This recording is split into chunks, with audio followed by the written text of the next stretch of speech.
తాటకని చూపించాడు.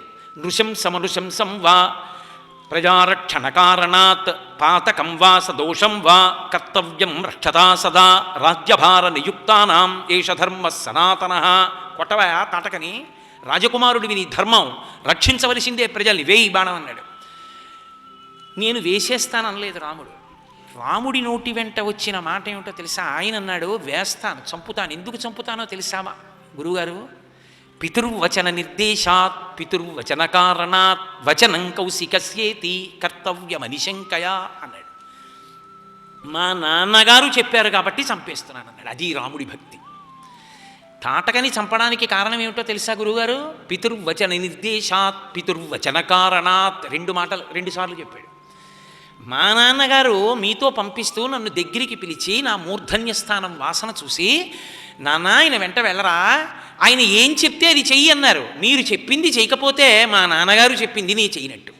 మా నాన్నగారు చెప్పింది చెయ్యాలి అంటే పుత్రధర్మం, మా నాన్నగారు చెప్పింది నేను చెయ్యాలి.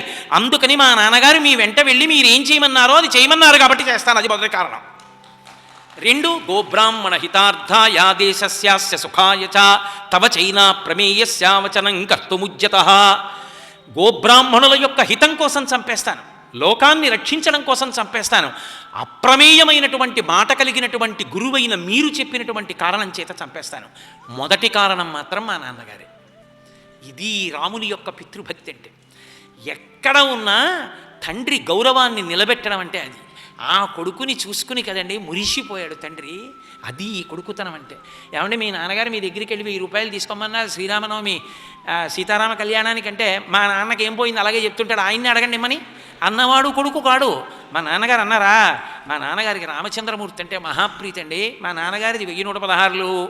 మా నాన్నగారు నా దగ్గరికి పంపించారంటే నన్ను కూడా తరించమని, నాదో 116 రాసుకోండి అని ఇచ్చినవాడు కొడుకు తప్ప, తండ్రి కీర్తిని నిలబెట్టినవాడు కొడుకు తప్ప, తండ్రి కీర్తిని నిలబెట్టనివాడు. ఒంటికి బలమును మనసుకి పరిపక్వత వచ్చిన దగ్గర నుంచి తండ్రి యందు దోషమించినవాడా కొడుకు. జీవన్ముక్తులు శృంగగిరి పీఠాధిపత్యం వహించిన చంద్రశేఖర భారతి మహాస్వామి వారి దగ్గరికి వెళ్ళి ఒక ఆయన అన్నాడు, నేను మా నాన్నగారికి ఇంత సేవ చేస్తాను, ఇల్లు కట్టించాను, మా నాన్నగారిని ప్రతిరోజు పళ్ళు పట్టుకొస్తాను, హాస్పిటల్కి తీసుకెడతాను, కళ్ళల్లో పెట్టుకు చూసుకుంటాను, శుభం భూయాత్ శుభం భూయాత్ అన్నారు. కానీ మా నాన్నగారేనండి నాతో ప్రేమగా ఉండరు, ఆయన ఏమిటో ఎప్పుడూ నన్ను తిడుతుంటారు అన్నాడు. వెంటనే జగద్గురువులు అన్నారు, తప్పు, ఆ మాట అనవద్దు. నీ తండ్రి పట్ల ప్రేమతో ప్రవర్తించడం నీ కర్తవ్యం, నీ తండ్రి యొక్క గుణములను విచారించడం నీ అధికారం కాదు.